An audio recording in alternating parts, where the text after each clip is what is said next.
खुलुमबाय बयखौबो थांनाय 17 बोसोराव मानावगेट हाग्रामा महिलारी सारनि सरकार खुंनाय समावहाय 2008 आरो 2014 सनाव जे माखासे जाथायफोर जालांदोंमोन बर' आरो अना बर'नि गेजेराव दा बेफोर जानानै थांनाय जाथायफोरखौ फिन बुरखांफिननानै खौरां बिजोङाव मानावगेट हाग्रामा महिलारी सारनि हेंथायै गोबां बाथ्रा बुंदों रुंगुल बर' बिथाङा। रुंगुल बर' बिथाङा बुंदों जे थांनाय 17 बोसोराव बिपिएफआ बिटिसिआव सरकार सालायनाय समाव गोबां बर'नि इन्टेलेक्सुयेलफोरखौ होसो होसो गावथारदोंमोन। बर' आरो अना बर'नि गेजेराव हारियारि दाङाबाजि सोमजिहोदोंमोन। थिग बेबायदिनो फिन आरो हाग्रामा महिलारिया बिटिसिआव दा सरकार सालायनाय लोगो लोगोनो सामलायनो हायिलाय मा होनदों रेल लामायाव बमा बेरदों होननानै बुंदों। बिटिसि सेक्रेटारियेटआव गाग्लोबदों होननानै रुंगुल बर' बिथाङा खौरां बिजोङावहाय बुंदों रायजोफोर। आरो बिनि अनगायैबो बिटिसिनि आथिखालनि डिपुटि चिफ मानावगेट रिहन दैमारि बिथांखौबो खौरां बिजोङाव गोबां बाथ्रा बुंदों रायजोफोर। नोंथांमोना बे भिडिअखौ जोबजासिम नायोब्ला बिथांनिफ्रायनो गासै बाथ्राखौ नोंथांमोना आबुङैनो मोनथिनानै लानो हागोन। दा बिनि सिगाङाव आङो फंनैसो बाथ्रा बुंग्रोनो सानदों। थांनाय 17 बोसोराव मानावगेट हाग्रामा महिलारी सारनि सरकार खुंनाय समावहाय बिटिसिआव असान्तिखौ सोर लाबोआमोन? बिटिसिआव दावराव दावसिखौ सोर खालामामोन? रेल बन्द, लामा होबथानाय, गारि बन्द, अफिस बन्द बेफोरखौ सोर खालामामोन? सोरनि थाखाय बिटिसिआव असान्ति जायामोन? बेखौ बुहुमाव थानाय गासै बर' रायजो राजाफ्रानो मोनथिखायो नङा होमबा? 2008-2014 सनाव सोरनि थाखाय बिटिसिआव हारियारि दाङाबाजिया जायामोन? बेखौ गासै बर' रायजो राजाफोरानो मोनथिखायो। दिनै बै दायजों लोब्बा थानाय दायनिगिरिफोरानोथ' मैया दाख्लैसो जोबथेसालिनिफ्राय उदां जाबोनो हादों। दिनैसिमबो बिथांमोननि केसआनो जोबाखै। दासिमबो बिथांमोना कर्टआव हाजिर जाहैबाय थानो गोनां जानानै फैयो। एनडिबिनि गायसनगिरि मानावगेट रन्जन दैमारि सारा दासिमबो जोबथेसालियावनो जोबजानानै दोनजानानै दङ। दा बिथांखौ माला उदां अख्राङाव लाबोनो हागोन बेखौसो जोङो साननाया गाहाम। नाथाय रुंगुल बर' बिथाङा जानानै थांनाय जाथायफोरखौ खौरां बिजोङाव बुंफुरना होफिननानै बिथाङा मा राजनिति खालामनो नागिरदों बे थारैनो जोबोद साननो गोनां जानानै फैदों। 17 बोसोराव जानानै थांनाय जाथायफोरखौ बुंफ्रुफिनलायलायनानै बुरखांलायफिननानै खौरां बिजोंफ्राव बुंफिननानै राजनिति खालामलायबाय थायोब्ला बर'फोरा गावनि रुवाजों गावनि आथिङावनो दाननानै लानाय जागोन रायजोफोर। बिनिखायनो 17 बोसोराव जि जाथायफोरा जालांदोंमोन बैफोर जाथायफोरखौ बुरखांलायफिननानै राजनिति खालामनायनिफ्राय गोजानाव थानायानो मोजां। राजनिति खालामोबा मोजां खालाम, नाथाय जानानै थांनाय जाथायफोरखौ फिन बुरखांलायफिननानै गावनि गेजेराव गुबुंले थासारि लाबोनो नाजानायनिफ्राय जानगाराव थानायानो मोजां रुंगुल बर' नोंथां। स' रायजोफोर नोंथांमोना मा सानदों कमेन्टनि गेजेरजों फोरमायलायबानो जाबाय। हाग्रामा महिलारी बिथांनि दैदेननायाव बिटिआर गभर्नमेन्टआ सोलिगासिनो दङ बै समाव। दा जों बयबो बिथाङा सरकाराव फैजेननायनिफ्रायनो जोङो बे मास मोननै मोनथामाव नुदों बा इलेक्सननि सिगाङाव बिथाङा जेरैबायदि माखासे कमिटमेन्टफोर रायजो राजा बिथांमोननो होदोंमोन बेफोरखौबो रायजो राजायाबो नटिस खालामदों। नाथाय दिनै हाग्रामा महिलारी बिथांनि सरकारा टटेलि फेलार जादों। मानो फेलार जादों दा बेखौ जोङो नायब्लानो नुगोन। थांनाय हाग्रामा महिलारीनि समाव 17 बोसोरनि खोथाखौथ' जों गोसोखांनो लुबैला, खारन बै समाव गोबां बर'नि इन्टेलेक्सुयेलफोरखौ होसो होसो गावथारनाय मानाय इन्सिडेन्टफ्रा आरो गुबुन हारिजों गले गले दाङाबाजि जाथायफ्रा जादोंमोन। बेफोरखौ बयबो मोनथिगौ। 2008नि घटना, 2012नि जाथाय, 2014नि जाथाय। दा बेनि उनावबो बिथाङा फिन खनसेबाव सरकाराव जेथिया दा फैफिनदों बेयाव जों नुनो मोनदों जे दिनै बिथांनि सामलायनो हायैनि थाखायनो माखासे जाथावनाङै जाथायफ्रा जागासिनो दङ। माब्लाबा ट्रेन लामायाव माने बम मोननाय माब्लाबा बिटिसि सेक्रेटारियेटआव माने बेफोरबायदि जाथाय जानाय दा गोबां जुवा गोबां मेला दिनै लाइमोनफोरनि केरियारा माने गिख्रंथाव जाबोदों दिनै उन्दै उन्दै गथ'फ्राबो दिनै जुवा गेलेनो हमफिनबाय जेराव थांनाय 5 बोसोराव मानाव गेदेर प्रमद बर' बिथांनि सरकारनि समाव जेरैथिंबो बर'फ्रा खर' दैखांनानै थांनानै थानो हानाय मोनसे परिबेसा फैबायमोन लोगोसे जोंनि जेनेरेसना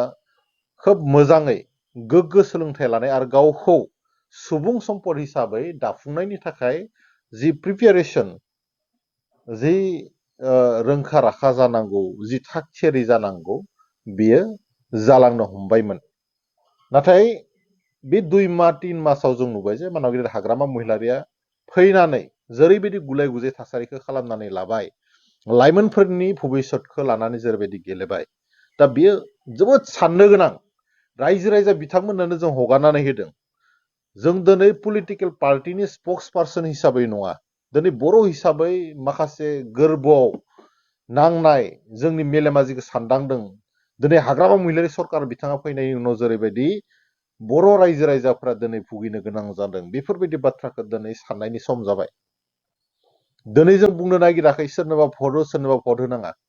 जों बुंनो नागिरदों जे जों बर' हिसाबै जों दिनै बिजिरनायनि सम जाबाय आसोल बेपारिया सोरमोन बर' जातिखौ सोर माने फानमारदों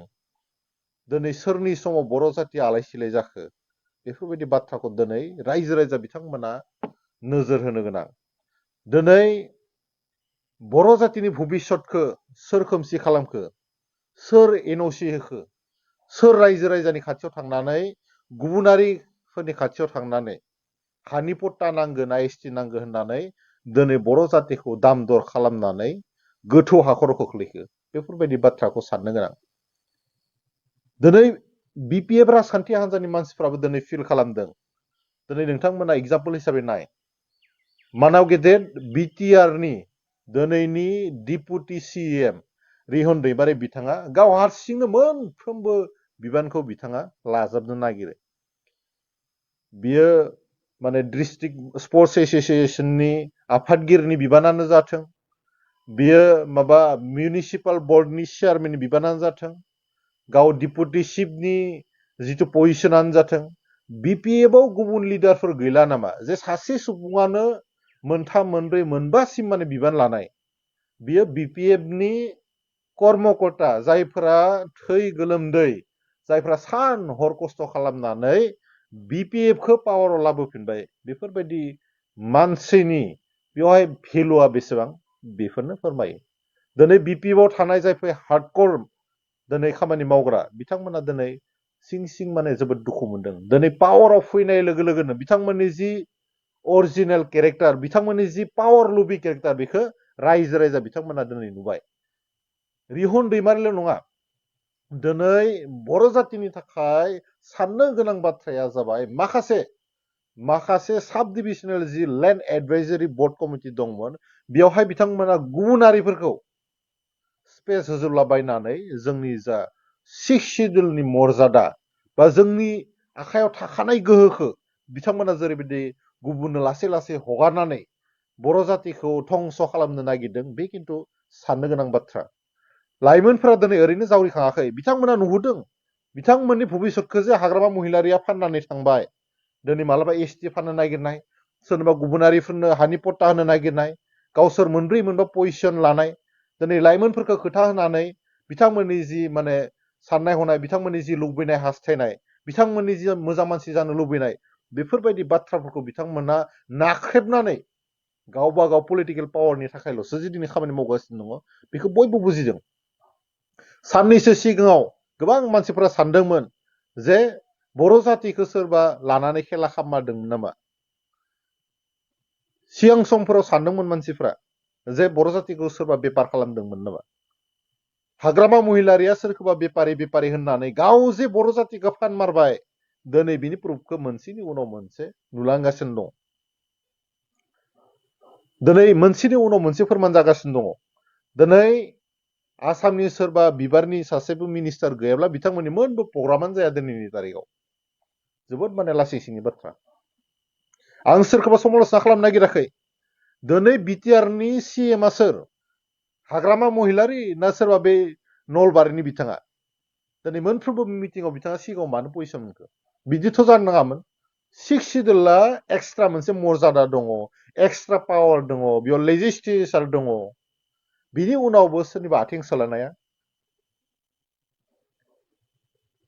दिनै सोरखौबा बेपारि बुङै बुङै सोरखौबा बदनाम खालामै खालामै गाव जिथा इलेक्सनाव फैसा लाबोनानै 28टा सिट मोननायनि उनावबो सोरनोबा बिबान होनो गोनां जानाया बे बेसेबांबा लासिंसिं बाथ्रा 28टा मोननायनि उनावथ' जोंबो थानानै सरकार दानायनि खुनु खोथायानो गैयामोन दिनै बर' रायजो राजाया बेखायनो बुजिदों जे बर' जातिखौ बासायनो हाग्रा जे